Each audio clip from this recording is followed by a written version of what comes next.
وأصحابه أجمعين. قال الله تعالى في القرآن الكريم والفرقان الحميد: أعوذ بالله من الشيطان الرجيم. بسم الله الرحمن الرحيم. قل بفضل الله وبرحمته فبذلك فليفرحوا هو خير مما يجمعون. وقال نبينا محمد رسول الله صلى الله عليه وسلم: أنا رحمة مهداة. صدق رسول الله صلى الله عليه وسلم. اللهم صل على سيدنا محمد وعلى آل سيدنا محمد الفاتح لما أغلق والخاتم لما سبق والناصر الحق بالحق والهادي إلى صراطك المستقيم. எல்லாம் வல்ல ஏக வல்லவனாம் அல்லாஹுவின் திருப்பெயர் போற்றி புகழ்ந்து அன்னலம் பெருமானார் முஹம்மதுன் ரசூலுல்லாஹ் ஸல்லல்லாஹு அலைஹி வஸல்லம் அவர்கள் மீதும் அவர்களை பின்பற்றுகிற சத்திய சஹாபாக்கள், சுகதாக்கள், சாலிஹீன்கள், நாதாக்கள், பெரியோர்கள், இமாம்கள், குறிப்பாக இந்த சிறப்புமிகு மஜ்லிஸிலே பங்கெடுத்திருக்கிற நம் யாவரின் மீதும் எல்லாம் வல்ல அல்லாஹுவின் பேரருளும் பெருங்கருணையும் என்றும் நிறைவாக நின்று நிலவட்டுமாக. ரப்புல் ஆலமீன் அல்லாஹ் நம்முடைய தவறுகளை, பாவங்களை மன்னித்து அவனுடைய திருப்பொருத்தத்திற்குரிய நன்மக்களாக, மேன்மக்களாக நம் எல்லோரையும் சேர்த்து அருள் புரிவானாக. வாழும் காலம் வரை நிறைவான ஆரோக்கியத்தையும் நீண்ட வாழ்வையும், மருத்துவமனையின் அனைத்து விதமான துன்ப துயரங்களை விட்டு நம்மையும் நம்முடைய குடும்பத்தினர்களையும் சந்ததிகளையும் அல்லாஹ் காத்து ரட்சிப்பானாக. அல்லாஹுவின் ஆலயமாம் காபாவையும் அன்னலம் பெருமானார் ஸல்லல்லாஹு அலைஹி வஸல்லம் அன்னவர்களின் புனிதமான ரவுதாவையும் புனித பைத்துல் முகத்தஸையும் மீண்டும் மீண்டும் ஹஜ்ஜி உம்ரா ஜியாரா செய்திட நம் எல்லோருக்கும் அல்லாஹ் வாய்ப்பை வழங்குவானாக. உலகை விட்டு மூச்சடங்கும் நேரத்திலே லா இலாஹ இல்லல்லாஹ் முஹம்மது ரசூலுல்லாஹ் என்ற திருக்கலிமாவை மனதார சொல்லி அல்லாஹ் நம்முடைய ஆத்மாக்களை கைப்பற்றி நாளை ஃபிர்தௌஸ் என்ற சொர்க்கத்திலே கண்மணி நாயகம் ஸல்லல்லாஹு அலைஹி வஸல்லம் அவர்களின் தலைமையின் கீழே நம்மையும் நம்மை பெற்றவர்கள், நமக்கு கல்வி தந்தவர்கள், நம் முன்னேற்றத்திற்கு காரணமான அத்துணை மக்களையும் வல்ல அல்லாஹ் ஜன்னத்துல் ஃபிர்தௌஸிலே ஒன்றிணைப்பானாக. ஆமீன் ஆமீன் யா ரப்பல் ஆலமீன். கண்ணியத்திற்கும் மிகுந்த மரியாதைக்கும் உரிய பெரியோர்களே, பாசத்திற்குரிய உறவுகளே, அன்பிற்குரிய உலமா பெருமக்களே, இந்த சிறப்புமிகு மீலாது தொடர் சொற்பொழிவில் பாரம்பரியமாக நடந்து கொண்டிருக்கிற மஸ்ஜிதே இந்தியாவினுடைய தொடர் சொற்பொழிவிலே இந்த ஆண்டு நான் கலந்து கொள்வதிலே மிகுந்த சந்தோஷமும் மகிழ்ச்சியும் அடைகிறேன். ஒன்று, நபிகள் நாயகம் ரசூலுல்லாஹி ஸல்லல்லாஹு அலைஹி வஸல்லம் அன்னவர்களை பற்றி பேசுவதற்கான வாய்ப்பு, இன்னொன்று இங்கே வாழக்கூடிய தமிழ் உறவுகளை சந்திக்கக்கூடிய பாக்கியம். வல்ல அல்லாஹ் இந்த சந்திப்பை பயனுள்ளதாக, இந்த தொடர் சொற்பொழிவை பேசுகிற எனக்கும் கேட்கக்கூடிய உங்கள் யாவருக்கும் மிகச்சிறந்த பயனை உலகத்திலும் நாளை மறுமையிலும் தர வேண்டும் என்ற உயர்ந்த துவாவோடு அண்ணல் இல்லையேல் அகிலமும் இல்லை என்கின்ற தலைப்பின் கீழே சில விஷயங்களை நாம் பரிமாறிக்கொள்வோம். நபிகள் நாயகம் ரசூலுல்லாஹி ஸல்லல்லாஹு அலைஹி வஸல்லம் இந்த உலகத்தில் உதயமான புண்ணியமான மாதம் ரபீஉல் அவ்வல் மாதம். நபிகள் ஸல்லல்லாஹு அலைஹி வஸல்லம் அன்னவர்கள் பிறந்த மாதம், பிறந்த நாள், இதுவெல்லாம் கொண்டாடப்படுகிற, மகிழ்ச்சியை பரிமாறிக்கொள்ளப்படுகிற, நம்முடைய ஆனந்தத்தை வெளிப்படுத்துவதற்குரிய மிகவும் தகுதி வாய்ந்த நாள் என்பதை நாம் கவனத்தில் கொள்கிறோம். அதற்கு சையதுனா ஈசா அலைஹிஸ்ஸலாம் அன்னவர்கள் அவர்கள் சமூக மக்கள் கேட்டார்கள் என்பதற்காக வேண்டி வல்ல அல்லாஹ்விடத்திலே ஆகாரத்தட்டை கேட்கிறார்கள். குர்ஆனிலே மாயிதா என்றொரு அத்தியாயம் இருக்கிறது. அந்த அத்தியாயத்திற்கு பெயரே ஆகாரத்தட்டு. அல்லாஹ்விடத்தில் கேட்டார்கள், ரப்பனா அன்சில் அலைனா மாஇதத்தம் மினஸ் ஸமா. யா அல்லாஹ், வானத்திலிருந்து ஆகாரத்தட்டை எங்களுக்கு இறக்கித்தா என்று கேட்கிறார்கள். நபிமார்களின் அத்தாட்சிகளை நபிமார்கள் காட்டக்கூடிய அற்புதங்களை பார்த்து பழகிய கூட்டம் என்பதினாலே ஈசா அலைஹிஸ்ஸலாமிடத்தில் இப்படி ஒரு கண்டிஷனோடு அந்த ஆகாரத்தட்டில் என்னவெல்லாம் இருக்கணும், என்னென்ன மாதிரியான உணவுகள் இருக்க வேண்டும் என்பதையெல்லாம் குறிப்பிட்டு எங்களுக்கு இப்படியான ஆகாரத்தட்டு வேண்டும் என்று கேட்கிறார்கள். அது அல்லாஹ்வின் பேரதிசயமாக அத்தாட்சியாக இறங்கி அருளப் போகிறது. இப்போ ஈசா நபி அல்லாஹ்விடத்தில் சொன்னார்கள், யா அல்லாஹ், இந்த மாதிரி இந்த மக்கள் நான் நபி என்பதை ஏற்றுக்கொள்வதற்காக அல்லது ஏற்றுக்கொள்ளப்பட்ட விஷயத்தை உறுதிப்படுத்துவதற்காக உன் புறத்திலிருந்து ஆகாரத்தட்டு வேண்டும், மாயிதா வேண்டும் என்று கேட்கிறார்கள், நீ கொடு என்று சொன்னதோடு நிப்பாட்டி கொள்ளாமல் அதனுடைய அந்த வசனத்தின் பிற்பகுதியிலே ஈதல்லி அவ்வலினா வ ஆஹிரினா, நீ எந்த ஆகாரத்தட்டை எங்களுக்கு இறக்கி தருவாயோ அந்த நாள் எங்களுக்கு ஈதாக இருக்கும். ஏனென்றால் உன்னுடைய அற்புதம் அத்தாட்சி இறங்கக்கூடிய நாள் அது இல்லையா? வானத்திலிருந்து நேரடியாக உணவு மண்ணு செல்வா இறங்கியது மூசா அலி இஸ்லாமுடைய காலத்திலே வாழ்ந்த மக்களுக்கு. அது அற்புதம், அல்லாஹ்வுடைய மோஜிசா. மூசா அலி இஸ்லாம் அவர்கள் தன் சமூகத்திற்கு வாங்கி கொடுத்த மிகப்பெரிய பலன். அந்த மாதிரி எங்களுக்கு நீ ஆகாரத்தட்டை இறக்கி தந்தால் அந்த நாள் ஈதல்லி அவ்வலினா ஆஹிரினா, எங்கள் முன்னோர் பின்னோர் எல்லோருக்கும் ஈதாக இருக்கும். ஈத் என்றால் என்ன? பெருநாள், திருநாள். நாங்கள் அதை கொண்டாடுவோம். அருள், உன்னுடைய அதிசயம், உன்னுடைய மூஜிசா இறங்கிய நாளை நாங்கள் கொண்டாடுவோம் என்று ஹஜரத் ஈசா அலைஹிஸ்ஸலாம் சொன்ன செய்தியை குர்ஆன் பதிவு செய்கிறது. அல்லாஹ்வின் புறத்திலிருந்து அற்புதமாக கிடைத்த அந்த ஆகாரத்தட்டையே நாங்கள் அந்த நாளை கொண்டாடுவோம் என்று ஈசா அலைஹிஸ்ஸலாம் அல்லாஹ்விடத்தில் சொன்னார்கள் என்றால், அகிலத்தின் அருள் கொடை அன்னலம் பெருமானார் ஸல்லல்லாஹு அலைஹி வஸல்லம் அன்னவர்கள் உதித்த மாதத்தை, அந்த நாளை நாம் கொண்டாட வேண்டுமா இல்லையா? அது நமக்கு திருநாள் தானே, அது நமக்கு மகிழ்ச்சிக்குரிய நாள் தானே, அது நம்முடைய சந்தோஷத்தையும் ஆனந்தத்தையும் வெளிப்படுத்தக்கூடிய நாள் தானே. எனவேதான் அல் குர்ஆன் சொல்லுகிறது, குல் பிஃபத்லில்லாஹி வ பிரஹ்மத்திஹி ஃபபிதாலிக ஃபல்யஃப்ரஹு, நபியை நீங்கள் சொல்லுங்கள், பிஃபத்லில்லாஹி வ ரஹ்மத்திஹி, அல்லாஹ்வின் ஃபضل கிருபையை கொண்டும், வ ரஹ்மத்திஹி அவன் அருளை கொண்டும், ஃபல்யஃப்ரஹு அந்த ஜனங்கள் சந்தோஷப்படட்டும், மகிழ்ச்சி அடையட்டும், நபியை நீங்கள் சொல்லுங்கள். இந்த வசனத்திற்கு பல்வேறு விரிவுரைகளை தரக்கூடிய அறிஞர் பெருமக்கள் இப்படியும் ஒரு செய்தியை தருவார்கள். அல்லாஹ்வுடைய கிருபை என்றால் என்ன, அல்லாஹ்வுடைய அருள் என்றால் என்ன? அல்லாஹ்வுடைய கிருபை என்பது ஹஜ்ரத் அல்லாமா இப்னுல் கய்யிம் அல் ஜௌஸி ரஹ்மத்துல்லாஹி சொல்கிறார்கள், அல்லாஹ்வுடைய அருள் என்பது அல் குர்ஆன், அல்லாஹ்வுடைய கிருபை என்பது அல் குர்ஆன், அல்லாஹ்வுடைய அருள் என்பது ரஹ்மத் என்பது அருமை நாயகம் ஸல்லல்லாஹு அலைஹி வஸல்லம் அவர்கள். அவர்களுடைய வழி, அவர்களுடைய வாழ்க்கை, அவர்கள்தான். இந்த ரெண்டையும் கொண்டு முஸ்லிம் உம்மத் சந்தோஷப்பட வேண்டும். ஹுவ கைரும் மிம்மா யஜ்மூன், அந்த வசனத்தினுடைய பின்னால் சொல்லுகிறான், இந்த மகிழ்ச்சி தான், இந்த ஆனந்தம் தான் அவர்கள் சேர்த்தி வைத்த எல்லாத்தையும் விட பெருசு. அவங்கள்ட்ட என்னதான் இருக்கோ எல்லாத்தையும் விட பெருசு, மேன்மையானது எதுவென்றால், எவர்கள் குர்ஆனை கொண்டும் குர்ஆன் இந்த உலகத்திற்கு இறக்கி அருளப்படுவதற்கு வழியாக இருந்த முஹம்மது ஸல்லல்லாஹு அலைஹி வஸல்லமை கொண்டும் யார் சந்தோஷப்படுறாங்களோ இதுதான் பெருசுன்றாங்களா. எனவே அன்புக்குரிய சகோதரர்களே, நபிகள் நாயகம் ஸல்லல்லாஹு அலைஹி வஸல்லமை சந்தோஷப்படுத்த வேண்டிதான், அவர்களுடைய வருகையை நினைத்து ஆனந்தப்பட வேண்டித்தான். உலகெங்கிலும் வாழக்கூடிய மக்கள் இந்த ரபியுல் அவனுடைய நாட்களிலே நபிகளை பற்றி பேசுவது, அவர்களை புகழ்வது, அவர்கள் சார்ந்த விஷயங்களை உம்மத்திற்கு கடத்தி செல்வது குறித்து உண்டான விஷயங்களை பரிமாறிக்கொண்டிருக்கிறோம். நபி பெருமான் ஸல்லல்லாஹு அலைஹி வஸல்லம் வாரம் திங்கக்கிழமை நோன்பு வைப்பாங்க. சஹாபாக்கள் கேட்டாங்க, யா ரசூலல்லாஹ், நீங்கள் திங்கக்கிழமை நோன்பு வைக்கிறதுக்கு என்ன காரணம்?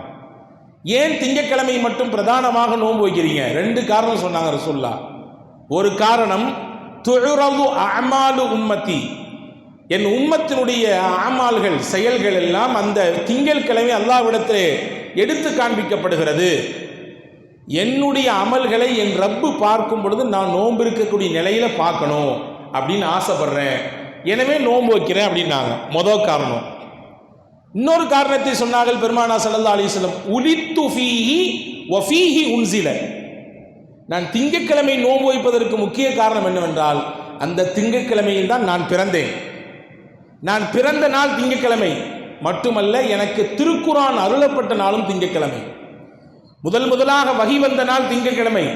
இந்த உலகத்தில் நான் உதித்த நாளும் பிறந்த நாளும் திங்கட்கிழமை. எனவே நன்றி செய்யும் பொருட்டு நான் அந்த நாளில் நோன்பிருக்கிறேன் என்றார்கள் நபிகள் நாயகம் ரசூலுல்லாஹி ஸல்லல்லாஹு அலைஹி வஸல்லம். அந்த மாதத்திற்கு அந்த நாளுக்கு தனிச்சிறப்பு உண்டு என்பதை பெருமானார் ஸல்லல்லாஹு அலைஹி வஸல்லம் எடுத்து காண்பிக்கிறார்கள். ஹதீஸ் ஷரீஃபிலே வருதுதானே, முஹம்மது ஸல்லல்லாஹு அலைஹி வஸல்லம் 53 ஆண்டு கால மக்காவின் வாழ்க்கையை முடித்து மதீனாவிற்குள் அடியெடுத்து வைக்கிறார்கள். ஹிஜ்ரத் என்ற பயணத்தின் ஊடாக சையதுனா அனஸ் இப்னு மாலிக் ரலியல்லாஹு அன்ஹு அந்த சமயம் சின்ன புள்ள, சொல்ல போனா ஒரு 10 வயசு இருக்கலாம், அவ்வளவுதான். ஆனால் அந்த 10 வயதுள்ள பிள்ளையாக இருந்தாலும் விவரமான பிள்ளை. அந்த நாளை சையதுனா அனஸ் இப்னு மாலிக் ரலியல்லாஹு அன்ஹு அவர்கள் விவரிக்கிறார்கள். அப்படியே நம் கண்களுக்கு முன்னால் கொண்டு வந்து நிறுத்துகிறார்கள். என்ன சொல்றாங்க பாருங்க.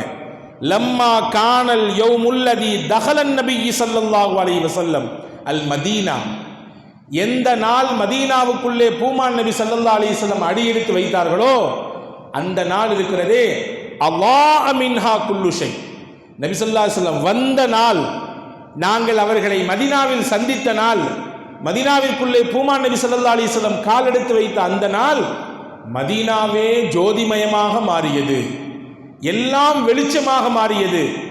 நூறுன் நபி ஸல்லல்லாஹு அலைஹி வஸல்லம் மதீனாவிற்குள்ளே வந்ததினாலே மதீனாவே நூறு பொருந்தியதாக ஒளி பொருந்தியதாக மாறியது என்று சையதுனா அனஸ் இப்னு மாலிக் ரலியல்லாஹு அன்ஹு அவர்கள் சொல்லக்கூடிய ஹதீஸை நாம் இங்கே அவதானிக்கிறோம். அன்பார்களே, இதுவெல்லாம் நமக்கு சொல்லித்தரக்கூடிய முக்கியமான பாடம் என்னவென்றால், ரசூலுல்லாவின் பிறந்த மாதத்திற்கு, ரசூலுல்லாவின் பிறந்த நாட்களுக்கு தனிச்சிறப்பு உண்டு.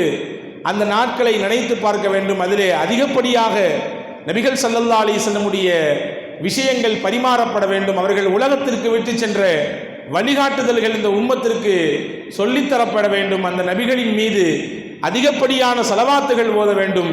அந்த நபி ஸல்லல்லாஹு அலைஹி வஸல்லம் மீது முஹப்பத்தோடு இந்த நாட்களை நாம் எதிர்கொள்ளும் பட்சத்திலே நிச்சயமாக சிறந்த பலனை இதன் மூலம் நாம் அனுபவிக்கலாம் என்பதை நாம் இங்கே கவனத்தில் கொள்கிறோம்.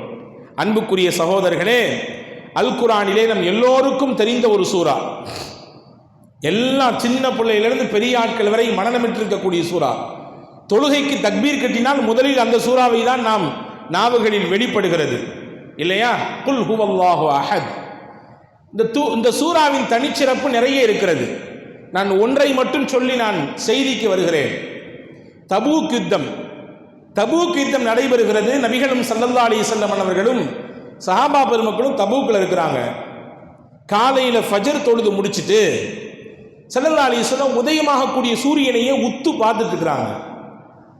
ரசூலுல்லாஹ் பார்க்கும் பார்வையில் வித்தியாசம் இருக்கிறது. ஒரு விதமான ஆச்சரிய தொனி தெரிகிறது. சஹாபாக்களும் சரி, ஏதோ வித்தியாசமா பார்க்குறாங்க ரசூலுல்லாஹ், ஏதாவது காரணம் இருக்கும். நபியின் அசைவுக்கும் கூட அர்த்தம் சொன்னவர்கள் சஹாபாக்கள், நபியின் கண் அசைவுக்கும் கூட காரணம் சொன்னவர்கள் சஹாபா பெருமக்கள். ஏற்றுக்கொண்டார்கள், அப்படியே அதை முன்மொழிந்தார்கள், பின்பற்றினார்கள். எனவே அவர்கள் வாழ்ந்ததற்கு பிறகும் இன்று வரை அவர்கள் இல்லை உலக அழிவு நாள் வரை அந்த சஹாபாக்கள் கொண்டாடப்பட்டு கொண்டே இருப்பார்கள். பார்த்துக்கிட்டே இருக்காங்க. கொஞ்ச நேரம் கழிஞ்சது, ஜிப்ரீலே வந்துட்டாங்க. வந்த ஜிப்ரீல் அலைஹிஸ்ஸலாம் இடத்திலே நபி ஸல்லல்லாஹு அலைஹி வஸல்லம் பார்க்கிற காட்சியை பார்த்து ஜிப்ரீல் அலைஹிஸ்ஸலாம் கேட்குறாங்க, என்ன நபியே, டெய்லி தான் சூரியன் உதிக்குது, அந்த மாதிரி இன்னைக்கு உதிச்சிருக்கு, நீங்கள் ரொம்ப ஆச்சரியமாக பார்க்குறீங்களே என்னன்னு கேட்டாங்க. இல்லை, இந்த சூரியன் வெளிச்சத்தில் இதனுடைய கதிரில் இதனுடைய கதிரினுடைய அந்த ஜுவாலையில் அந்த வெளிச்சத்தில் கொஞ்சம் டிஃப்ரெண்ட் தெரியுது, என்னன்னு தெரியல, ஏதோ ஒன்று நடந்திருக்கும் என்று நினைக்கிறேன். ஜிப்ரீல் அலைஹிஸ்ஸலாம் சொன்னாங்க, உண்மைதான்.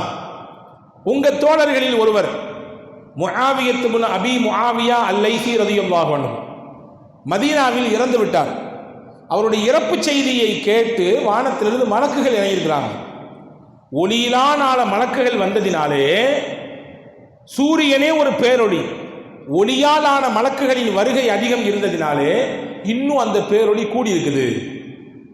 நீங்க வேணா பார்க்குறீங்களா? முஆவியாவுடைய அந்த தீதாரை உங்களுக்கு காட்டட்டுமா? ஹஜ்ரத் ஜிப்ரீல் அலைஹிஸ்ஸலாம் கேட்டாங்க. ரசூலுல்லாஹ் ஆமா பார்க்கணும்னாங்க. மதீனாவில் இருக்கும் ஹஜ்ரத் முஆவியத் இப்னு அபி முஆவியா அல்-லைஸி ரலியல்லாஹு அன்ஹு அவர்களுடைய அந்த முகத்தை ஜிப்ரீல் அலைஹிஸ்ஸலாம் பூமியை சுருக்கி நபிகளுக்கு காண்பிக்கிறார்கள். பார்த்தாங்க. பார்த்துட்டு கொஞ்ச நேரத்தில் ரசூலுல்லாஹ் சொன்னாங்க, அவருக்காக நான் தொழ வைக்கணும், தாராளமாக செய்யலாமே.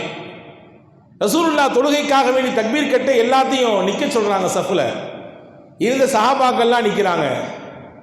ஜிப்ரீல் சொல்கிறார்கள், யா ரசூலுல்லாஹ், உங்களுக்கு பின்னால் மலக்குகளின் எங்கள் அணியும் இங்கே நிற்க போகிறது. ஏற்கனவே மலக்குகள் வந்து இறங்கியிருக்கிறாங்க. நீங்க தொலை வைக்கிறீங்கன்னு கேள்விப்பட்டு மலக்குகள் இந்த ஜனாசா தொழுகையிலையும் பங்கெடுக்க வர போறாங்க, தாராளமாக வரலாம். ஜிப்ரீல் சொன்னாங்க, 2 சஃப் நிறைய நிற்க போறாங்க மலக்குகள். 2 சஃபா? நம்ம நினைக்கிற மாதிரி நம்மளுடைய பள்ளியினுடைய சஃபை கணக்கெடுத்துக் கொள்ள வேண்டாம். ஹதீஸிலே வருகிறது, அங்கே ஒரு சஃபிலே 70,000 மலக்குகள் நின்றார்கள். ஒரு சஃபில் 70,000 மலக்கு. இப்போ 2 சஃபில் 140,000 மலக்குகள் இருக்கிறாங்க. தொழுகை நடக்கிறது. ரசூலுல்லாஹ் துவா செய்கிறாங்க, முடிஞ்சுது. நபிக்கு ஆச்சரியமாக தாங்கலை. முஆவியா நம்முடைய சஹாபா தோழர்களில் ஒருவர். அவருடைய இறப்பு செய்தியை கேட்டு வானத்திலிருந்து மலக்குகள் வர்றாங்க. அந்த செய்தியை ஜிப்ரீல் மூலமாக அல்லாஹ் எனக்கு சொல்கிறான். அவருடைய தீதாரை எனக்கு காமிச்சு கொடுக்கான். நான் தொலை வைக்க போறேன்னு செய்தியை கேள்விப்பட்டு மலக்குகள்லாம் வந்து 2 சஃப்ல நின்று 140,000 மலக்குகள் தொழுதுருக்கிறாங்க. இப்போ கேட்டாங்க, நபி பிமனால ஹாதில் மன்சில, இந்த உயர்ந்த அந்தஸ்தை முஆவியத் இப்னு அபி முஆவியா அல்-லைஸி எப்படி பெற்றுக்கொண்டார் அப்படின்னு கேட்டாங்க. எப்படி முடிஞ்சு இவ்வளவு பெரிய அந்தஸ்து? மலக்குகள்லாம் வந்து இவ்வளவு கூட்டம் கூட்டமாக அவருடைய ஜனாசாவில் பங்கெடுக்கிறது. நம்முடைய ஊரிலே யாராவது ஒரு இறந்து போனால் அவருடைய ஜனாசாவில் கொஞ்சம் கூடுதலாக மக்கள் எதிர்பார்த்ததை விட அதிகப்படியாக கலந்து விட்டால் நமக்கெல்லாம் அதுவே ஒரு வாரத்திற்கு பேச்சாக இருக்கும். எவ்வளோ பேர் வந்துட்டாங்க அவருடைய ஜனாசாக்கு, எங்கெங்கெல்லாமோ வந்துட்டாங்களே, அங்கேருந்து வந்துட்டாங்களே, இங்கேருந்து வந்துட்டாங்களே, அவர் வேலை செஞ்ச ஊர்லேருந்து வந்துட்டாங்களே, அவர் முன்னாள் பழகின இடத்துலேருந்து வந்துட்டாங்களே, எவ்வளவு கூட்டம் என்று அந்த பேச்சாகவே ஒரு சில நாட்கள் கடந்து போகும் இல்லையா? முஆவியத் இப்னு அபி முஆவியாவிற்கு வானத்திலிருந்து மலக்குகள் வந்திருக்கிறாங்க. மலக்குகளின் தலைவர் ஹஜ்ரத் ஜிப்ரீல் அலைஹிஸ்ஸலாம் வந்திருக்கிறாங்க. இப்போ ரசூலுல்லாஹ் கேட்டாங்க, என்ன காரணம் அப்படின்னு கேட்டாங்க. ஹஜ்ரத் சையதுனா ஜிப்ரீல் அலைஹிஸ்ஸலாம் சொன்னார்கள், அவருடைய இந்த பிரபல்யத்திற்கு, இவ்வளவு பெரிய அந்தஸ்தின் உயர்வுக்கு காரணம் ஒரே ஒரு சூறா தான். ஒரு சூறா, அதுதான் அவருடைய அந்தஸ்தை இப்படி உயர்த்திருச்சுனாங்க. என்ன சூறான்னு கேட்டாங்க நபிகள். பிஹுப்பி குல் ஹுவல்லாஹு அஹத், குல் ஹுவல்லாஹு அஹத் என்ற சூறாவை முஆவியத் அபி முஆவியா அல்-லைஸி ரொம்ப பிரியப்பட்டார். உச்சகட்டமான பிரியம் அவருக்கு அந்த சூறாவை. அவர் உட்கார்ந்திருந்தாலும், நின்றாலும், படுத்தாலும், நடந்தாலும், பயணித்தாலும், எங்கே போனாலும் இந்த சூறாவை திருப்ப திருப்ப திருப்ப திருப்ப ஓதிட்டே இருப்பார். அதிலே அல்லாஹ் தன்னை பற்றி சொல்லுகிறான். அல்லாஹ் தன்னை பற்றி சொல்லுகிறான். தான் யார்? அஹத், ஒருவன். சமத், தேவையற்றவன். லம் யலித், யாரையும் அவன் பெறவில்லை. வலம் யூலத், அவனுக்கு யாரும் பெற்றோர்கள் இல்லை. வலம் யகுல் லஹு குஃபுவன் அஹத், அவனுக்கு இணை உலகத்தில் யாரும் எதுவும் இல்லை. உலகத்தில் இப்படி ஒரு இலாஹியத்தை, இறை இயலை சொன்ன மார்க்கம் இஸ்லாம் மட்டும்தான்.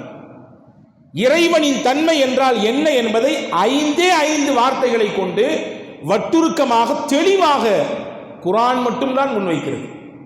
அல்லாஹ் அவர் அவருடைய தன்மை சொல்லப்படுகிற அந்த அத்தியாயத்தை பிரியப்பட்டார்ன்றதுனால அல்லாவும் அவரை ரொம்ப பிரியப்பட்டான். அல்லாஹ் பிரியப்பட்டா எப்படி இருக்குன்றதை உம்மத்திற்கு காட்ட நினைச்சான். முஆவியத் இப்னு அபி முஆவியினுடைய மௌத்தின் மூலமாக அதை காண்பிச்சு தான் நாங்கள் ஹஜ்ரத் ரசூலுல்லாஹி ஸல்லல்லாஹு அலைஹி வஸல்லம் இடத்திலே ஜிப்ரீல் அலைஹிஸ்ஸலாம். அன்புக்குரிய சகோதரர்களே, இங்கே நான் சொல்ல வரக்கூடிய தகவல் என்னவென்றால், அல்லாஹ் தன்னை பற்றி இந்த உலகத்திற்கு நபியை வைத்து சொல்ல சொல்கிறான். குல், நீங்க சொல்லுங்க நபியே, யார் அல்லாஹ்னா யார் சொல்லுங்க. நீங்க குல் சூறாக்களிலே முக்கியமான சூறா இது இல்லையா? நபியே நீங்க சொல்லிக் கொடுங்க, நான் யார் என்பதை நீங்க சொல்லுங்க. இந்த உலகத்தில் ஏகத்துவம் என்ன என்றால் நீங்க சொல்லுங்க. என்னுடைய பண்பு என்ன நீங்க சொல்லிக் கொடுங்க.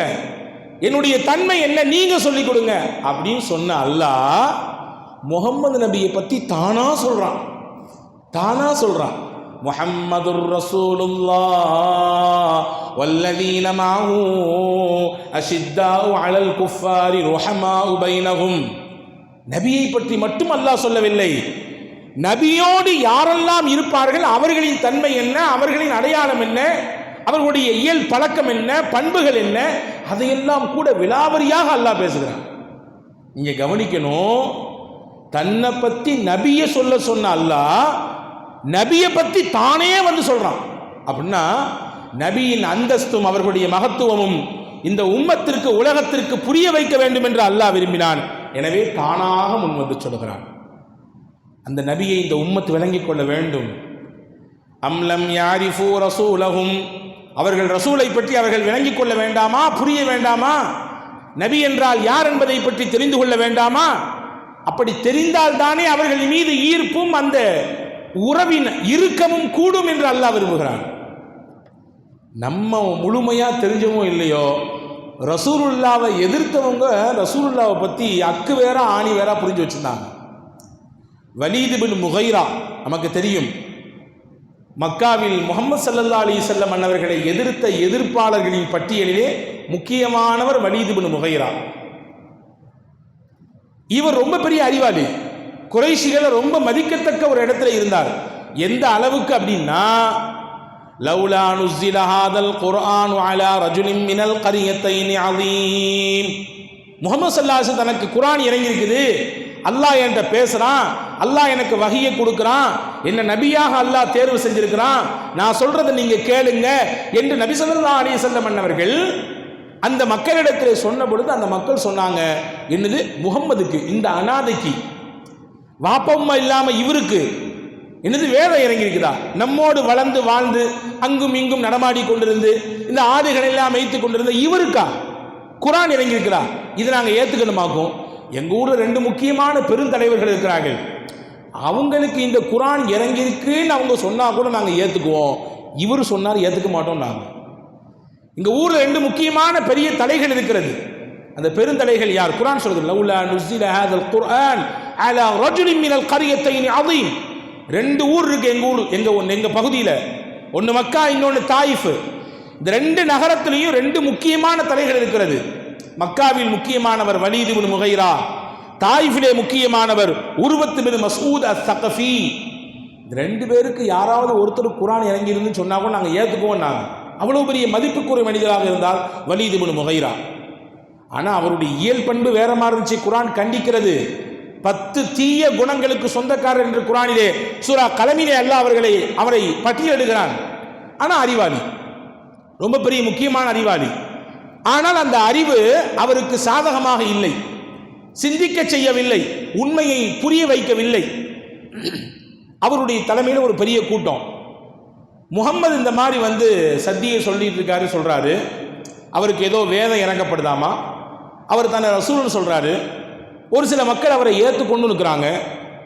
இந்த வளர்ச்சியை தடுத்து நிப்பாட்டணும், ஏதாவது ஆலோசனை சொல்லுங்க, என்ன செஞ்சு இவருடைய வளர்ச்சியை முடக்கலாம், இவர் ஃபாலோவர்ஸ் பண்ணக்கூடிய அந்த ஃபாலோவர்ஸுடைய எண்ணிக்கையை எப்படி குறைக்கலாம், ஆலோசனை சொல்லுங்கன்னு சொன்னாங்க.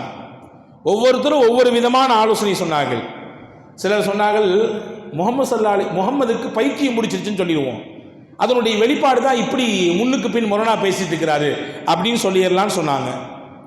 இன்னும் சில பேர் சொன்னாங்க, இல்லை முகம்மதுக்கு சூனியை வச்சுட்டாங்க, அதனால தான் இப்படி பேசிட்டு இருக்கிறாரு அப்படின்னு சொல்லிடலான்னு சொன்னாங்க. அடுத்து சில பேர் சொன்னாங்க, இல்லை முகம்மது பொய் பேசுறாரு, அதை அப்படி சொல்லிடலாம், பொய் தான் சொல்றாரு, அந்த பொய்யை கேட்டு நம்பி யாரும் நீங்க போயிடாதீங்க அவருக்கு பின்னாடி அப்படின்னு சொல்லிடலான்னு சொன்னாங்க. இன்னும் சில பேர் சொன்னாங்க, முகம்மது இப்படிலாம் பேசுறதுக்கு காரணம் காசுக்கு மயங்கி தான் இப்படி பேசுகிறார், காசு தான் அதனுடைய எதிர்பார்ப்பு தான் அவரை இப்படி பேச வைத்திருக்கிறது என்று சொல்லுவோம் என்று சிலர் சொன்னார்கள். இப்படி ஒவ்வொருத்தரா ஒவ்வொரு கருத்தா சொல்றாங்க. வலீத் இப்னு முகைரா, நான் ஆரம்பத்திலே சொன்னேன் அறிவாளி என்று, எல்லாத்தையும் உள்வாங்கிட்டு சொன்னாரு, நீங்க சொல்ற எதுவுமே முகம்மதுக்கு பொருந்தாது. ஏன்னா இந்த எந்த தன்மையும் அவர்கிட்ட கிடையாது, அவர் காசுக்கு அடிமையாகி போகக்கூடியவர் கிடையாது, அவர் பேச்சில் இருக்கக்கூடிய தெளிவு அவரை பைத்தியம் என்று சொல்ல முடியாது. சூனியம் வைக்கப்பட்டவருடைய தோற்றமோ அல்லது அதனுடைய வெளிப்பாடோ அவருடைய பேச்சிலும் அல்லது நடவடிக்கையிலும் வெளிப்படவே படாது. அதே போன்று அவர் பொய் பேசக்கூடியவர் என்பதை நானே ஏற்றுக்கொள்ள மாட்டேன், முகம்மது பொய் பேசுவார் என்பதை நானே ஏற்றுக்கொள்ள மாட்டேன், பின்ன எப்படி ஊர் மக்கள் ஏற்றுக்குவாங்க? எதுவும் பொருந்தாது என்றார் வலீத் இப்னு முகைரா என்கின்ற அந்த மக்கத்தினுடைய தலைவர். எனவேதான் முஹம்மது ஸல்லல்லாஹு அலைஹி வஸல்லம் அன்னவர்கள் மக்காவிலே தன்னுடைய ஏகத்துவத்தை, இந்த நபித்துவத்தை எடுத்து வைக்கும் பொழுது எதை ஆதாரமாக வச்சாங்க? குர்ஆன் என்ன சொல்லுகிறது? ஏதாவது சர்டிஃபிகேட் கொண்டு வந்து காட்டினாங்களா நான் அல்லாஹ்வுடைய திருத்தூதர் என்று? அல்லது வேறு ஏதாவது? எதுவும் இல்லை. ரசூலுல்லாஹ் என்ன வைத்தார்கள் ஆதாரம் தெரியுமா? 40 வருஷம் உங்களோட நான் வாழ்ந்திருக்கேன், இதுதான் ஆதாரம். நான் ஃபகத் லபிஸ்து ஃபீக்கும் உம்ரம் மின் கப்லிஹி, உங்களோடு நான் வாழ்ந்த வாழ்க்கை, அந்த வாழ்க்கையில் ஏதாவது என்னிடத்துல நீங்க கை காட்டி பேச முடியுமா? எங்காவது முரணாக நடந்திருக்கிறனா? எங்கேயாவது பொய் பேசியிருக்கனா? கொடுத்த வாக்குக்கு மாறு செஞ்சிருக்கிறனா? மோசடி செஞ்சிருக்கிறனா? என்னிடத்துல ஏதாவது இழிவான செயல் வெளிப்பட்டிருக்கிறதா? யாரையாவது நான் குறை பேசியிருக்கிறேனா? யாருடைய மனதையாவது நான் காயப்படுத்தியிருக்கிறேனா? நோகடித்திருக்கிறேனா? யாருக்காவது நான் கஷ்டம் கொடுத்திருக்கிறேனா? சொல்லுங்கள். என்னை பார்த்து ஒரு நிமிடம் கை நீட்டி பேச முடியுமா? இந்த 40 ஆண்டு கால பரிசுத்த வாழ்க்கை தான் நான் நபி என்பதற்கு ஆதாரம் என்றார்கள் முஹம்மதுன் ரசூலுல்லாஹி ஸல்லல்லாஹு அலைஹி வஸல்லம். யாராலும் பேச முடியவில்லை. ஏன்னால் நபி ஸல்லல்லாஹு அலைஹி வஸல்லமுடைய தனிப்பட்ட வாழ்க்கையை எல்லோரும் போற்றினார்கள். அவங்களுக்கு எது அவங்களுக்கு டிஸ்டர்ப் பண்ணிச்சு அப்படின்னா, இது நாள் வரை முஹம்மது என்று சொன்னால் இப்பொழுது முஹம்மதுன் ரசூலுல்லா என்று சொல்கிறார். ரசூலுல்லா என்ற வார்த்தை தான் அவங்களுக்கு பெரிய இடைஞ்சலை கொடுத்தது. நபிகளின் தனிப்பட்ட வாழ்க்கை பரிசுத்தமானது. ஒரு திறந்த புத்தகத்தை போன்று பெருமானார் ஸல்லல்லாஹு அலைஹி வஸல்லமுடைய வாழ்க்கை மிகச்சிறந்த வெளிச்சமாக வழிகாட்டுதலை கொடுக்கக்கூடியதாக நபி ஸல்லல்லாஹு அலைஹி வஸல்லமுடைய வாழ்க்கை இருந்தது என்பதை மக்காவினுடைய எதிரிகள் கூட ஏற்றுக்கொண்டார்கள். எனவே அன்பான சகோதரர்களே, அந்த நபிகளை குறித்து நாம் எந்த அளவுக்கு நாம் உள்வாங்கி இருக்கிறோம். நபிகள் இல்லை என்றால் உலகத்தை எதையும் அல்லாஹ் கொண்டு வந்திருக்க மாட்டார். அகிலமும் இல்லை, நாம் செய்யக்கூடிய அமல்களும் இல்லை, நம்மிடத்தில் இருக்கக்கூடிய எதுவும் இல்லை நபி இல்லை என்றார். ஹாக்கிம் ஷரீஃபிலே ஒரு ஹதீஸ் வந்திருக்கிறது. சையதுனா அப்துல்லாஹ் இப்னு அப்பாஸ் ரலியல்லாஹு அன்ஹு ஹதீஸ் அறிவிக்கிறாங்க. அவ்ஹல்லாஹு இலா ஈசா அலைஹிஸ்ஸலாம், ஈசா அலைஹிஸ்ஸலாமுக்கு அல்லாஹ் வஹி கொடுத்தான். என்ன சொன்னா? யா ஈசா ஆமின் பி முஹம்மதின் ஸல்லல்லாஹு அலைஹி வஸல்லம் வ உமிர மன் அத்ரக மின் உம்மத்திக அய்யூமினு பிஹி. ஈசா அவர்களே, முஹம்மது ஸல்லல்லாஹு அலைஹி வஸல்லம் நீங்களும் நம்பிக்கை கொள்ளணும்.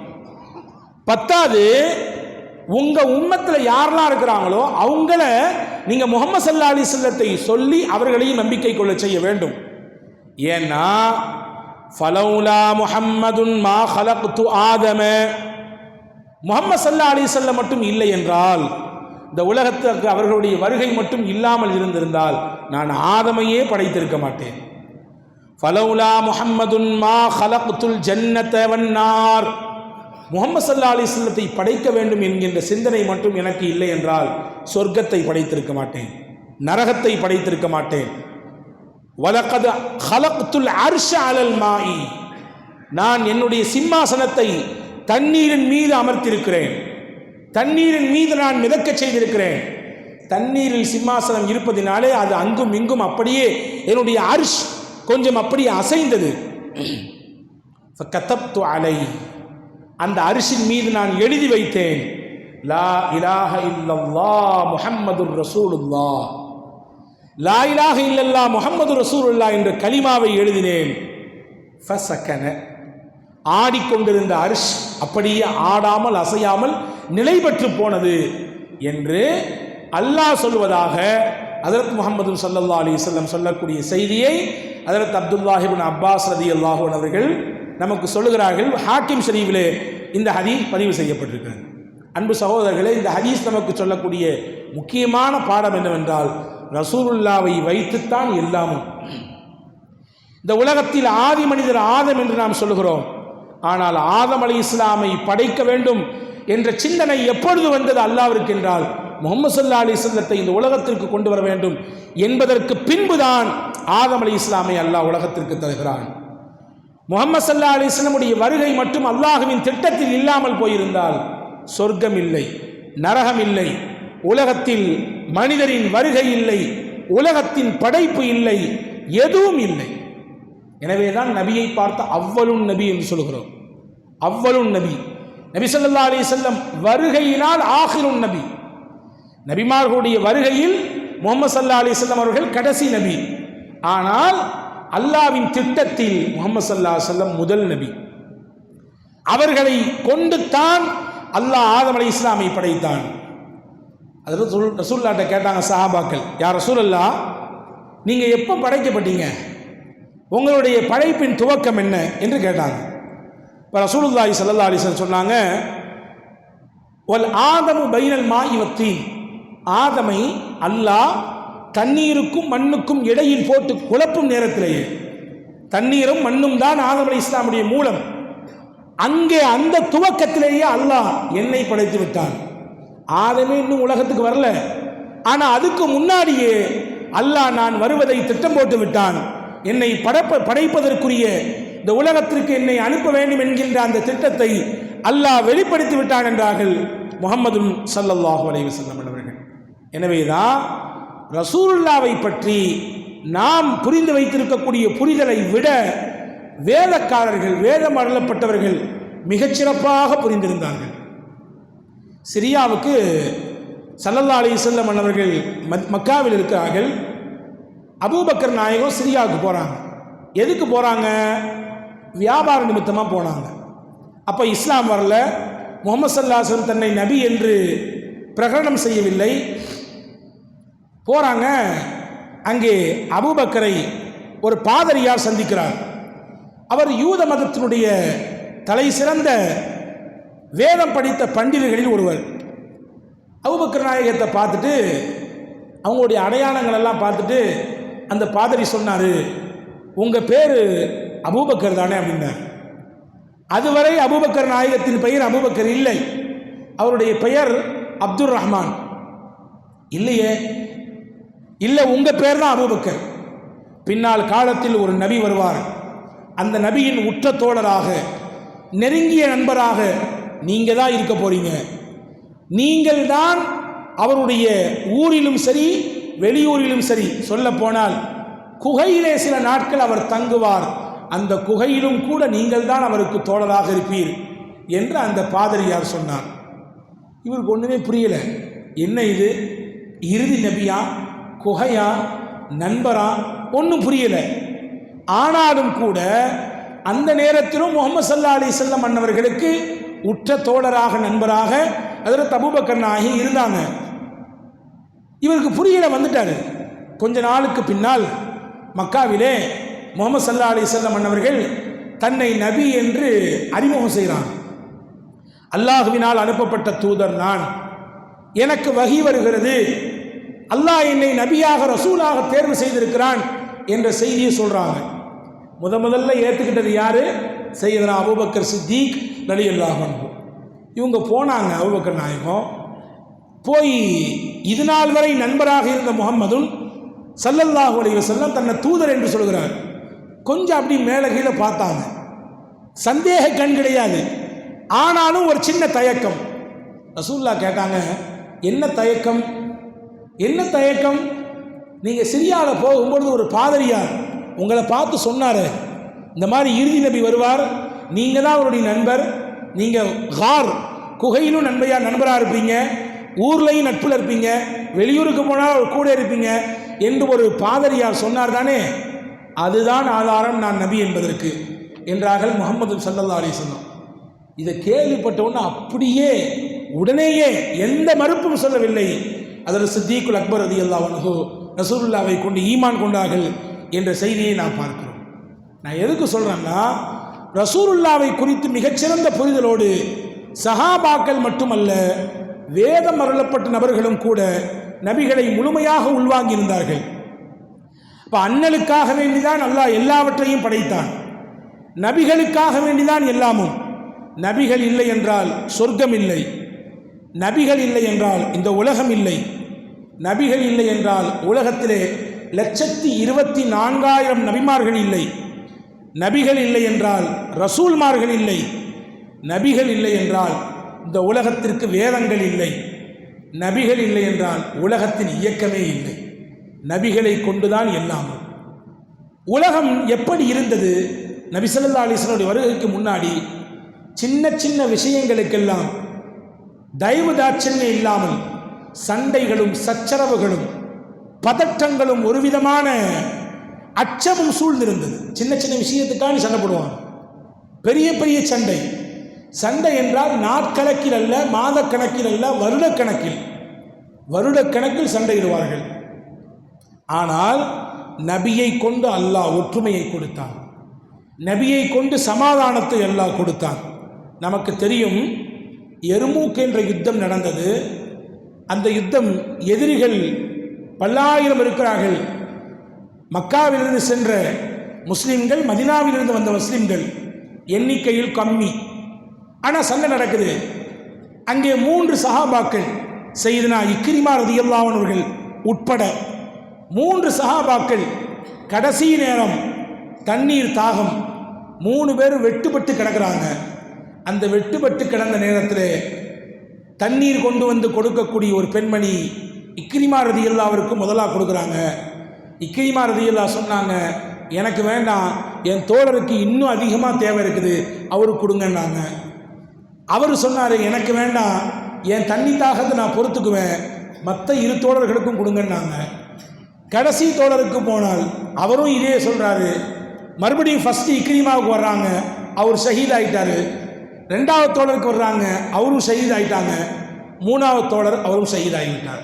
இங்கே சொல்ல வரக்கூடிய செய்தி, சிறு சிறு விஷயங்களுக்கு வருடக்கணக்கில் சண்டையிட்டு சச்சரவுகளோடு பிளவோடு வாழ்ந்த மக்களை ரசூலுல்லாவின் வருகை எப்படி இணைத்ததென்றால், மரணத்தின் மடியில் கிடக்கும் நேரத்திலும் கூட தங்களுடைய இஹ்வத்துல் இஸ்லாம் கொடுத்த அந்த சகோதரத்துவத்தை பேணி பாதுகாக்கிற உயர்ந்த சிந்தனையை முஹம்மது ஸல்லல்லாஹு அலைஹி வஸல்லம் அவர்கள் மூலமாகத்தான் அல்லாஹ் அந்த உலகத்திற்கு கொடுத்தான்.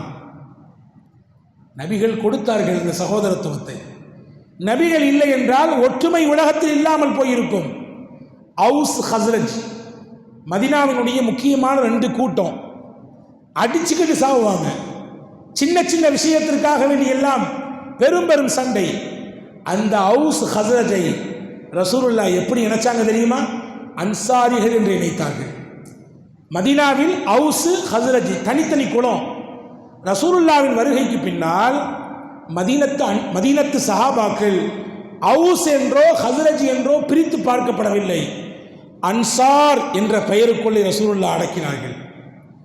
மக்காவிலிருந்து வந்த சஹாபாக்களுக்கு முஹாஜிர், மதீனாவிலே வாழ்ந்த சஹாபாக்களுக்கு அன்சாரிகள்.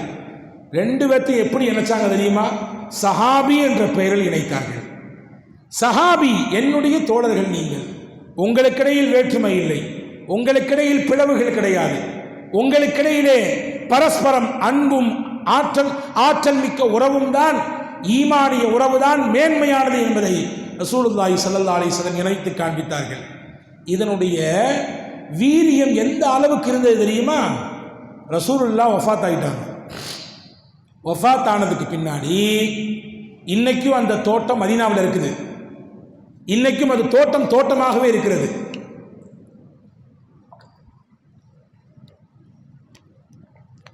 சகீஃபத்தே பனி சாயிதா, மதீனாவில் அந்த தோட்டத்தை விட்டு மற்ற எல்லா இடமும் பில்டிங்கு, ஆனால் அது மட்டும் தோட்டமாக இருக்கிறது. சகீஃபத்தே பனி சாயிதா, பனு சாயிதாவுக்கு சொந்தமான ஒரு தோட்டம். இந்த தோட்டத்தில் வச்சு ஒரு ஆலோசனை நடக்குது. வஃபாத் ஆகிட்டாங்க ரசூலுல்லாஹ். இப்போ அடுத்து யார் பொறுப்பு, யார் தலைமையில் முஸ்லிம்கள் ஒன்று சேருவது? சில பேர் சொல்கிறாங்க, நம்ம ரசூலுல்லாவையும் சஹாபாக்களையும் ஆதரித்தவங்க அன்சாரிகள், நாம தான் நிற்கணும், நாம தான் அந்த பொறுப்பை எடுக்கணும். முஹாஜிர் சஹாபாக்கள் சொன்னாங்க, இல்லை, ரசூலுல்லாஹ் ஒரு முஹாஜிர், எனவே அவர்களுடைய தொடராக இருக்கக்கூடிய முஹாஜிர்கள் தான் ஒருத்தவங்க தலைவராக, பொறுப்பாக, ஜனாதிபதியாக இருக்கணும். ஒரு கூட்டம் சொல்லுது, அன்சாரிகளில் ஒருத்தவர், முஹாஜிரில் ஒருத்தவர், 2லேயும் ஆளுக்கு ஒவ்வொரு ஆள் எப்படி இருந்துக்கலாம் சொல்கிறாங்க. ஹதீஸ்லே வருகிறது, சையதுனா ஸைத் இப்னு சாபித் ரலியல்லாஹு அன்ஹு மிகச்சிறந்த சஹாபாக்களிலே ஆளுமை பெற்ற சஹாபிகளிலே ஒருவர். இன்னைக்கு வரைய அவங்களை நாம் நினைத்து பார்த்து கொண்டிருக்கிறோம். ஸைத் இப்னு சாபித் ரலியல்லாஹு இல்லை என்றால் நமக்கு குர்ஆனினுடைய பிரதி இல்லை. ரசூலுல்லாஹி ஸல்லல்லாஹு அலைஹி வஸல்லம் வாழ்க்கையில் ஸைத் ரலியல்லாஹு அன்ஹு குர்ஆனை குரோடிகரித்தார்கள், ஒன்று சேர்த்தார்கள். அதை காத்திபுல் வஹி என்று சொல்லக்கூடிய வஹியை எழுதக்கூடிய பொறுப்பை ரசூலுல்லாஹி ஸல்லல்லாஹு அலைஹி வஸல்லம் ஸைத் இப்னு சாபித்துக்கு ரசூலுல்லாஹ் கொடுத்தாங்க. ரசூலின் வஃபாத்துக்கு பிறகு ஸைத் இப்னு சாபித் ரலியல்லாஹு தான் அந்த பொறுப்பை சிரமேற்று மகத்தான ஒரு பணியை செய்து கொடுத்தார்கள். அதுதான் ஜம்முல் குர்ஆன். ஆங்காங்கே பிரிந்து கிடந்த குர்ஆனினுடைய வசனங்களை எல்லாம் ஒன்று சேர்த்து கோர்த்து நூல் வடிவமாக ஸையதுனா அபூபக்கர் சித்திக் ரலியல்லாஹுடைய காலத்திலே எடுத்து வைக்கப்பட்டது. மறுபடியும் உஸ்மான் ரலியல்லாஹுடைய காலத்தில் பிரதி எடுக்கணும். ஒரு பிரதி பத்தாது. நாடு நிறைய வளர்ந்து விரிந்து விட்டது. பல பாகங்களிலே முஸ்லிம்கள் வசிக்கிறார்கள். ஒவ்வொருத்தருக்கும் ஒவ்வொரு விதமான பாஷையின் அமைப்பு இருக்கிறது. காலப்போக்கில் குர்ஆனினுடைய அந்த வசனங்கள் வார்த்தைகள் மாறிவிடக்கூடாது. உஸ்மான் ரலியல்லாஹு கவலைப்பட்டாங்க. பிரதி எடுக்க வேண்டும், 7 பிரதி எடுக்க வேண்டும். யாருக்கு பொறுப்பை தரலாம்? அதே ஸைத் இப்னு சாபித் ரலியல்லாஹு கூப்பிட்டு அந்த பொறுப்பை கொடுத்தாங்க. வரலாற்றில் எழுதுகிறார்கள், ஸைத் ரலியல்லாஹு அந்த சமயத்தில் வயசு வெறும் 21 வயசு, சின்ன பிள்ளை. இந்த மாதிரியான பிரச்சனை 2 பேர் தான் அந்த தோட்டத்தில் பேசினாங்க. ஒன்று ஸையதுனா உமர் ரலியல்லாஹு அன்ஹு, ரொம்ப தீர்க்க தரிசனமான பார்வை பெற்றவர்கள். 2வது ஸைத் இப்னு சாபித் ரலியல்லாஹு அன்ஹு. ஸையதுனா ஸைத் இப்னு சாபித் ரலியல்லாஹு அன்ஹு மதீனாவை சேர்ந்தவர். ஸையதுனா உமர் ரலியல்லாஹு அன்ஹு மக்காவை சேர்ந்தவர். 2 பேரும் சொன்னாங்க, ரசூலுல்லாஹ் சொல்லியிருக்கிறாங்க, அல் அஇம்மத்து மினல் குரைஷ், தலைவர்கள் குரைஷி குலத்திலிருந்து வர வேண்டும் என்று. எனவே நபியின் வஃபாத்தை காரணமாக வைத்து இதுநாள் வரை நமக்கு மத்தியிலே நபி ஏற்படுத்தி கொடுத்த அந்த உறவு பிளவுபட்டு போய்விட வேண்டாம். நாம் இதுவரைக்கும் ரசூலுல்லாவின் வார்த்தையை தான் நாம் மதித்து வாழ்ந்திருக்கிறோம். இனியும் அப்படித்தான் வாழ வேண்டும்.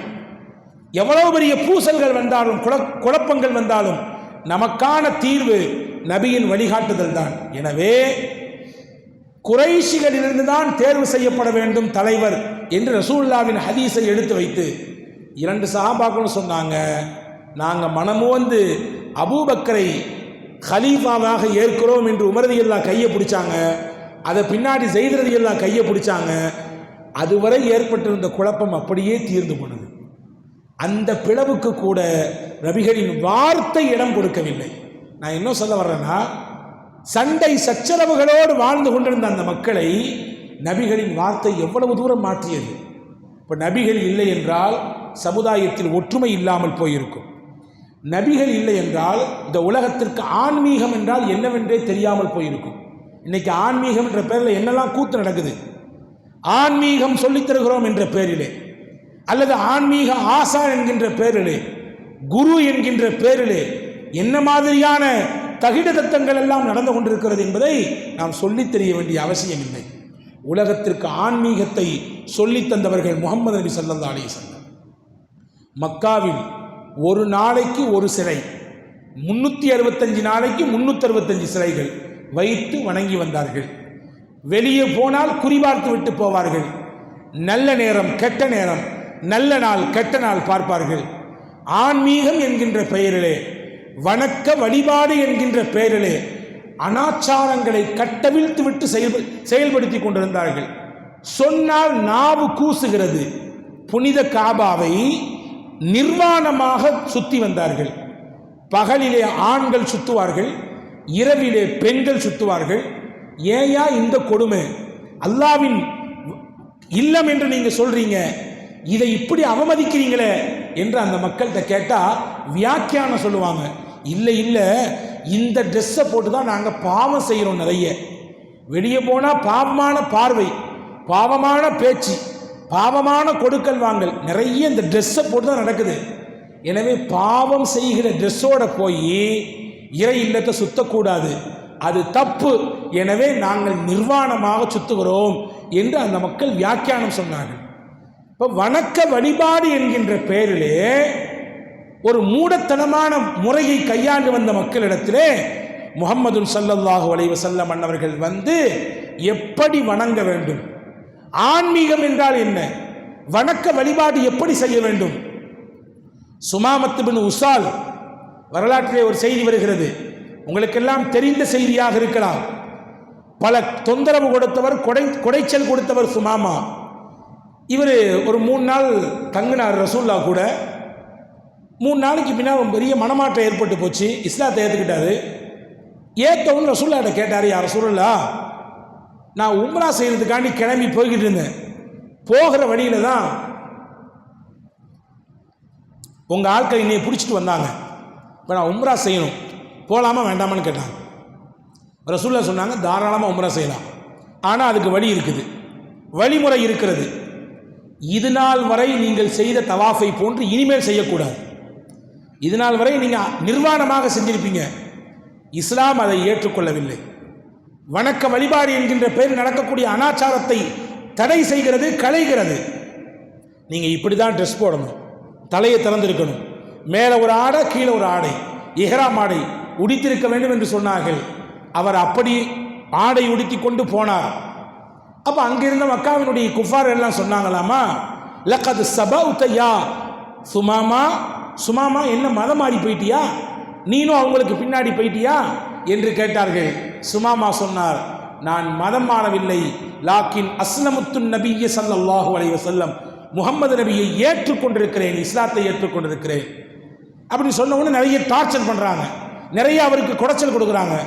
அப்போ சுமாமா சொன்னார், என் ஊர்லேருந்து தான் உங்கள் எல்லாத்துக்கும் தானியங்களை நான் சப்ளை பண்ணிட்டு இருக்கிறேன், என்னையுமே நீங்கள் டச் பண்ணி பார்க்குறீங்களா, எனக்கே நீங்கள் தொந்தரவு தர்றீங்களா, இப்போ சொல்கிறேன் கேட்டுக்குங்க, இனிமேல் என் ஊரிலிருந்து ஒரு குண்டுமணி கோதுமை கூட உங்களுக்கு நான் அனுப்பித்தர மாட்டேன், இதோடு உங்களுக்கும் எங்களுக்குமான உறவு முறிந்து போனது, வர்த்தகம் தடை செய்யப்பட்டு விட்டது, வரவே வராது என்று சொல்லிவிட்டு போய்விட்டார் ஊருக்கு.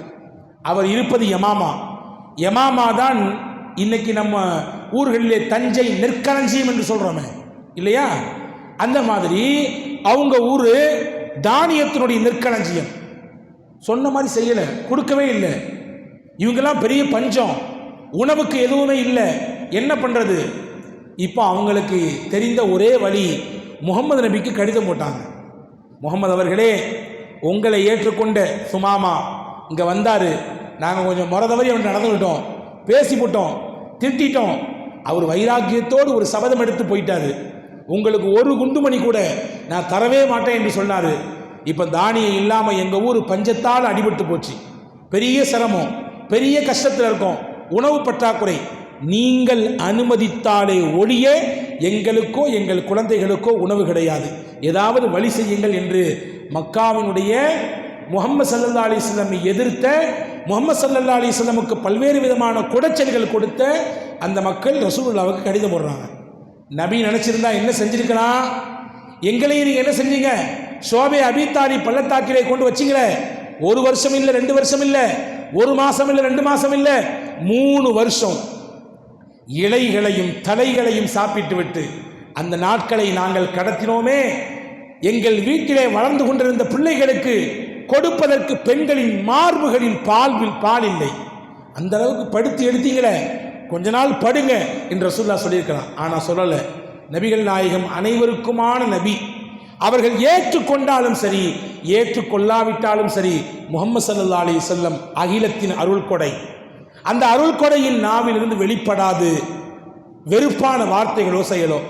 ரசூலுல்லாஹ் உடனே கடிதம் போட்டாங்க சுமாமாவுக்கு, சுமாமா நீங்கள் இந்த மாதிரி முடிவெடுத்ததாக மக்காவின் மக்கள் சொன்னார்கள், அதை கைவிட்டுருங்க, அந்த மக்களின் பஞ்சத்திற்கு நாம் காரணமாக வேண்டாம், அவர்களின் உணவு தேவையை நான் பிடித்து வைக்க வேண்டாம், நீங்கள் அதை ரிலீஸ் பண்ணுங்க, அவங்களுக்கான தானியங்களை அனுப்பி வைங்க, இது நான் உங்களுக்கு சொல்லுகிறேன் என்று சொல்லி அனுப்பினார்கள். மறுபடியும் கடிதம் போட்டார் சுமாமா, யா ரசூலல்லாஹ், அவர்கள் மீது எனக்கு ஏற்பட்ட வெறுப்பு ஒரு காலம் இனிமேல் நாம் அவர்களுக்கு கொடுக்கவே கூடாது என்று நினைத்தோம், உங்கள் வார்த்தைக்காக வேண்டி மதிப்பளித்து நான் இதை ரிலீஸ் செய்கிறேன், இதை விடுவிக்கிறேன், அவர்களுக்கு தானியத்தை அனுப்புகிறேன் என்று சொல்லி சுமாமத் இப்னு உசால் ரலியல்லாஹு அன்ஹு அனுப்பினார்கள் என்ற வரலாற்று குறிப்பை பார்க்கிறோம். அன்பு பெருமக்களே, ரசூலுல்லாஹ் எவ்வளவு தூரம் இந்த உலகத்திற்கு அகிலத்திற்கு பண்பாட்டை சொல்லி தந்தார்கள், நாகரிகத்தை சொல்லி தந்தார்கள், வழிபாட்டை சொல்லி தந்தார்கள், எவ்வளவு பெரிய விஷயங்களை உலகத்திற்கு பெருமானா ஸல்லல்லாஹு அலைஹி வஸல்லம் மிக எளிமையாக கற்றுக் கொடுத்து விட்டு போயிருக்கிறார்கள். பாருங்கள், ரசூலுல்லாஹ் தன்னை பற்றி பல சமயங்களில் சொல்வதுண்டு, அன மதீனத்துல் இல்ம், நான் தான் கல்வியின் பட்டணம். நாம் பலமுறை இந்த ஹதீஸை கேள்விப்பட்டிருப்போம். அன மதீனத்துல் இல்ம், நான் கல்வியின் பட்டணம். வ அலியுன் பாபுஹா, அலி அந்த கல்வி பட்டணத்தின் தலைவாசல் இல்லையா. நான் கல்வியின் பட்டணம் என்றால் அதனுடைய தலைவாசல் அலி. நாங்கள் ரசூலுல்லாஹ் அலி ரலியல்லாஹு அன்ஹு அவ்வளோ பெரிய ஞானத்தை அல்லாஹ் கொடுத்திருந்தான். ரசூலுல்லாவினால் கிடைத்தது எல்லாமே. இந்த உலகத்திற்கு எல்லாம் கிடைத்தது நபியை கொண்டுதான். நபி இல்லை என்றால் எதுவும் இல்லை. ரசூலுல்லாஹி ஸல்லல்லாஹு அலைஹி வஸல்லம் மூலமாக அல்லாஹ் அலி ரலியல்லாஹுக்கு அவ்வளவு ஞானத்தை வழங்கியிருந்தார். ஒரு கட்டத்திலே பெருமானா ஸல்லல்லாஹு அலைஹி வஸல்லம் அலி ரலியல்லாஹுடைய தோளுக்கு மேலே ஏறி நிற்பார்கள். விளக்கம் கேட்கிற பொழுது சொல்வார்கள், அல்லாஹ் என் மூலம் உங்களுக்கு ஞானத்தை வழங்குவதற்கு இதையும் ஒரு காரணமாக ஆக்குவான் என்றார்கள் பெருமானா ஸல்லல்லாஹு அலைஹி வஸல்லம். அலி ரலியல்லாஹு அவ்வளவு ஞானத்தை கொடுத்திருந்தான். எவ்வளோ பெரிய சிக்கலான விஷயத்தையும் கூட அலி ரலியல்லாஹு ரொம்ப சிம்பிளாக தீர்த்துருவாங்க. அவர்கள் வரலாற்றில் ஒரு செய்தி வருது பாருங்க. 3 பசங்க அலி ரலியல்லாஹு வர்றாங்க. வந்தவங்க சொன்னாங்க, எங்கள் பாபா இறந்து போயிட்டாரு, ஒரு 17 ஒட்டகத்தை விட்டுட்டு போயிருக்காரு, இதை எங்களை பிரிச்சுக்க சொன்னார். அவர் வசியத் செஞ்சிருக்காரு, யார் யாருக்கு எவ்வளவு கொடுக்கணுன்றதை வசியத் செஞ்சிருக்காரு. ஆனால் எங்களுக்கு குழம்புது, நாங்கள் குழம்பி போயிருக்கிறோம், நீங்கள் தான் வழி சொல்லணும்னு சொல்லி கேட்டாங்க. அலி ரலியல்லாஹு எவ்வளோ பெரிய குழப்பமான விஷயமா இருந்தாலும் ரொம்ப சிம்பிளாக சொல்லி கொடுத்துருவாங்க. என்ன குழப்பம் சொல்லுங்கண்ணா? அலி ரலியல்லாஹு இடத்துல அந்த பிள்ளைங்க சொன்னாங்க, எங்கள் பாபா 17 ஒட்டகத்தை விட்டு போயிருக்காரு. 17 ஒட்டகம். இந்த இருக்கார பெரியவர், இவருக்கு பாதி கொடுக்கணுமா, 17 மிகச்சரியாக பாதியை கொடுக்கணுமா. இந்த இருக்கார் 2வது உள்ளவர், இவருக்கு 17 3 ஒரு பங்கை கொடுக்கணுமா. இந்த இருக்கிற 3வது, இவருக்கு 17 9 பாகமாக வச்சு அதில் ஒரு பங்கு கொடுக்கணுமா. 17 பாதி எப்படிங்க கொடுக்க முடியும்? 17 பாதினா காசாக இருந்தால் பிரித்து கொடுத்துடலாம், பணமாக இருந்தால் பிரித்து கொடுத்துடலாம். ஒட்டகமாச்சே 8 கொடுத்தா 8 16, மீதி 1 மிச்சம் இருக்குது, அதை பாதியை அறுத்தா கொடுக்க முடியும்? சரி, 17 3 1 எவ்வளவு? 18 3 1 6, ஓகே எடுத்துடலாம். 17 எப்படி 3 1 ஆக்க முடியும்? பிரச்சனை இல்லை, அது ஒற்றைப்படையாச்சே, ரெட்டைப்படை ஈஸியாக பிரிச்சிடலாம். நான் குழம்பி போய் நிற்கிறேன், என்னங்க பண்ணுறதுன்னு கேட்டாங்க. இதான் பிரச்சனையா? ஆமாம். இது ரொம்ப சிம்பிளாச்சேன்னா, இது ரொம்ப சிம்பிளா? ஆமாம். அலி ரலியல்லாஹு சொன்னாங்க, எத்தனை ஒட்டகம் இருக்கு உங்கள்கிட்ட? 17. அலி ரலியல்லாஹு தன்னுடைய ஒட்டகத்தை 1 கொடுத்தாங்க, இதையும் சேர்த்து வச்சிங்கன்னா. இப்போ எத்தனை இருக்கு? 18 இருக்கு. 18 இருக்கா? உங்களுக்கு எவ்வளோ தரணும்? பாதி. 18 பாதி எத்தனைங்க? 18 பாதி 9. 9 ஒட்டகத்தை நீங்கள் எடுத்துக்கங்க, கிளம்புங்கன்னாங்க. அவர் போயிட்டார். அடுத்து உள்ளவர், உங்களுக்கு எவ்வளோங்க? 17 3 ஒரு பாகு கொடுக்க சொல்லியிருக்காங்க. இப்போ தான் உங்கள்கிட்ட 18 இருக்குதா? 18 3 1 எத்தனை? 6. ஏற்கனவே 9 கொடுத்தாச்சு, இப்போ 6. 3 ஒரு பாகம் எடுத்துங்க, உங்களுடைய 6 எடுத்துங்க. மொத்தம் 18 15 க்ளோஸ் பண்ணியாச்சு. அடுத்து கேட்டார், உங்களுக்கு எவ்வளோங்க? 9 பாகமாக வச்சு அதில் ஒரு பாகம். 18 9 பாகமாக வச்சா ஒரு பாகம் என்பது 2 இல்லையா? 18 9 பாகமாக வச்சா 9 2 18. 18 9 பாகமாக வச்சா அதில் ஒரு பாகம் 2 ஒட்டகத்தை எடுத்துங்கன்னா மிச்சம் எவ்வளோ இருக்குங்க? ஒருத்தருக்கு 9, ஒருத்தருக்கு 6, 9 6 15. மறுபடியும் ஒரு பாகத்தை எடுக்க சொல்லியாச்சு, 9ஆ பங்கு வச்சு 1 எடுக்க சொல்லியாச்சு, 2 கொடுத்தாச்சு, மிச்சம் 1 இருக்கும். அதை ஏன் ஒட்டகம் கொடுங்கன்ட்டாங்க. அது வைக்கலாம், ஏன் ஒட்டகத்தை கொடுங்க கிளம்புங்கன்ட்டாங்க. ரொம்ப சிம்பிளாக சொல்லி கொடுத்தாங்க. இப்போ இது எங்கிருந்து கிடைத்தது? சையதுனா முஹம்மது ஸல்லல்லாஹு அலைஹி வஸல்லம் கிடைத்தது. நபியை கொண்டுதான் உலகத்தில் எல்லாத்தையும் கற்றுக் கொடுத்தாங்க. ஸல்லல்லாஹு அலைஹி வஸல்லம் பண்பாட்டை கற்றுக் கொடுத்தார்கள், நாகரிகத்தை கற்றுக் கொடுத்தார்கள். ரசூலுல்லாஹி ஸல்லல்லாஹு அலைஹி வஸல்லம் அவர்கள் பிறரோடு பழகக்கூடிய பழக்க வழக்கங்களை கற்றுக் கொடுத்தார்கள். ரசூலுல்லாஹ்வுடைய ஹதீஸிலே ஒரு செய்தி வருகிறது. ரசூலுல்லாஹ்விடத்தில் ஒரு சஹாபி இருந்தார். அந்த சஹாபியின் பெயர் ஹவ்வாத் பின் ஜுபைர் ரலியல்லாஹு அன்ஹு. ஒரு பிரபலமான நபித்தோழர் இவர். இவரை ஒரு நாள் ரசூலுல்லாஹ் வெளியே கூட்டு போகிறாங்க. போயிட்டு ரிட்டன் வரலான்னு சொல்லி கிளம்புற சமயத்தில் ராத்திரி ஆகிப்போச்சு. ரசூலுல்லாஹ் சொன்னாங்க, ராத்திரி இங்கே தங்கிட்டு நம்ம என்ன செய்வோம்னு சொன்னால் காலையில் போகலாம்.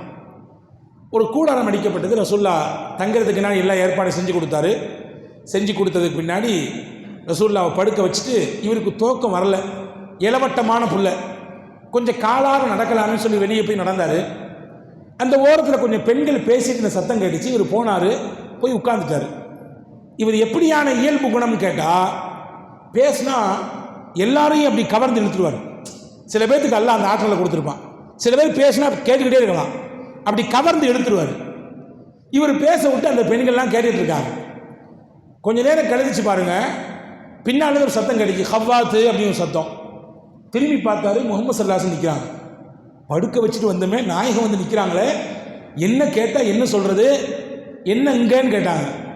எதையாவது சொல்லி சமாளிக்கணுமே. ஹவ்வா சொன்னார், இந்த ஒட்டகத்தை கொண்டு வந்தோம்ல, அதை கயிறை கட்டி போடுறது கயிறு இல்லை, அதை தேடத்துக்காண்டி வந்தேன் அப்படியான்னு சொல்லி கேட்டுட்டு கிளம்பிட்டாங்க ரசூல்லா. அப்போ அவர் நினச்சாராம், ஹவ்வாத்து எப்படியோ தப்பிச்சுக்கிட்டோம், நபி கேட்டாங்க எப்படியோ தப்பிச்சுக்கிட்டோன்னு நினச்சாராம். போய் படுத்துக்கிட்டாரு. காலில் எந்திரிச்சு ஃபஜர் தொழுகைக்கு ஒது செய்கிறதுக்காண்டி போய் உட்கார்ந்தாரு. பக்கத்துலேயே ரசூல்லா வந்தாங்க. ஹவ்வாத்து ஒட்டகம் கயிறு கிடச்சிதான்னு கேட்டாங்க. பேஜாராக போச்சு அவருக்கு. நம்ம எதையோ சொல்ல இப்போ நல்ல வம்படியாக மாட்டிக்கிட்டோமே, பதிலே சொல்லலை, வெளியே போயிட்டாரு.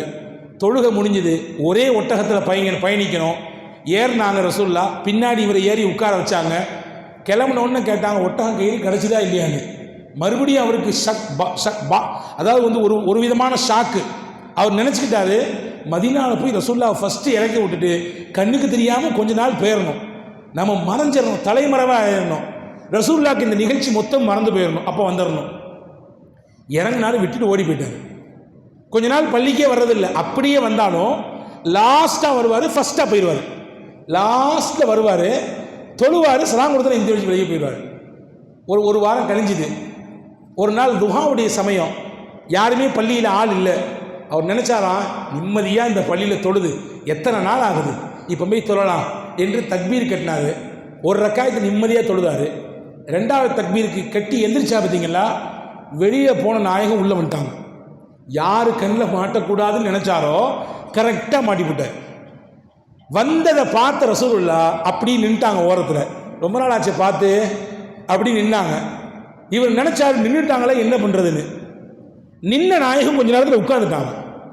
ரொம்பவும் உள்ளத்தில் அவருக்கு கடந்து அடிக்குது. சரி இருக்கவே இருக்குது, கொஞ்சம் நீளமாக தொழுவோம், தக்பீரை தான் கட்டிட்டோமே, நீளமாக இருக்கும், நீளமாக சஜிதா, இப்படி போகுது. சஜிதான்னா ரொம்ப நீளம். உட்கார்ந்த நபி கொஞ்ச நேரம் கழிச்சு அவர் காதில் படுற மாதிரியே சொன்னாங்களாமா, ஹவ்வாத்து நீங்கள் எவ்வளோ நேரம்னாலும் தொழுவுங்க, ஒன்றும் பிரச்சனை இல்லை, ஒட்டகம் கதையை கேட்காம நான் அந்த இடத்த விட்டு போக மாட்டேன்னா. ஒரு தொழுது முடிஞ்சு சலாமை கொடுத்து நேர ரசூல்லா கையை பிடிச்சி சொன்னார், யா ரசூலல்லா, என் வாழ்நாள் இஸ்லாத்தை ஏற்றதுலேருந்து நான் ஒட்டகத்தையும் துடைக்கலை, கயிறையும் தேடலை, என்னைய உற்றுக்க நபியன்னாரு. ஏதோ அந்த சமயத்தில் உங்கள்கிட்ட மாட்டிக்கிட்ட வம்பா சொல்லி தப்பிக்கணும்னு நினச்சேன் என்று சொன்னார்கள். வரலாற்று எழுதுகிறார்கள், ஹவ்வாத் இப்னு ஸுபைர் ரலியல்லாஹு அந்த நேரத்தில் ரசூலுல்லா கண்டிக்கவில்லை, திட்டவில்லை. ஒரு நபியாக இருந்துட்டு ஏன்ட்ட அப்படி பேசலாமா, என்கிட்ட என்ன பேச்சு, என்ன பொய் இது, என்ன மாதிரியான நடவடிக்கை இது, இப்படியா நடந்து கொள்வது, எதையுமே ரசூலுல்லா சொல்லலை. ரசூலுல்லா சொன்னாங்க, ஹவ்வாத், இனி வரும் காலத்தில் உங்கள் வாழ்க்கையில் எந்த சமயத்திலும் விளையாட்டுக்கு கூட பொய் வேண்டாம் ஹவ்வாத்தை என்று சொன்னார்கள்.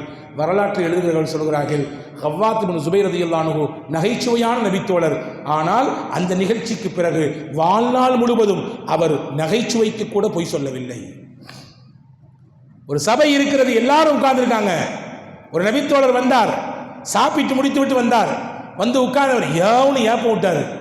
ரசூலுல்லா சொன்னாங்க, அவருக்கு குறிக்கிற மாதிரியே சொன்னாங்க, நாளை மறுமையிலே அல்லாஹ் யாரை தெரியுமா பசியாக வைத்திருப்பான், உலகத்தில் யார் வயிறு நிறைய சாப்பிட்டாங்களோ அவங்க நாளைக்கு மறுமையில் பசியாக இருப்பாங்கன்னாங்க. ஏன் சொன்னாங்க? ஏழைகள் இருக்கிறார்கள் சபையிலே பலர், நீங்கள் பாட்டு சாப்பிட்டு வந்து பெரிய ஏப்ப விட்டீங்கன்னா அவங்களுக்கு ஏக்கமாக இருக்காதா? வரலாற்றில் எழுதுகிறார்கள், அந்த நபித்தோழருக்கு இது அப்படியே உள்ளத்தில் பதிந்தது. அவர் வாழ்நாள் முழுதும் வயிறார சாப்பிடவில்லை.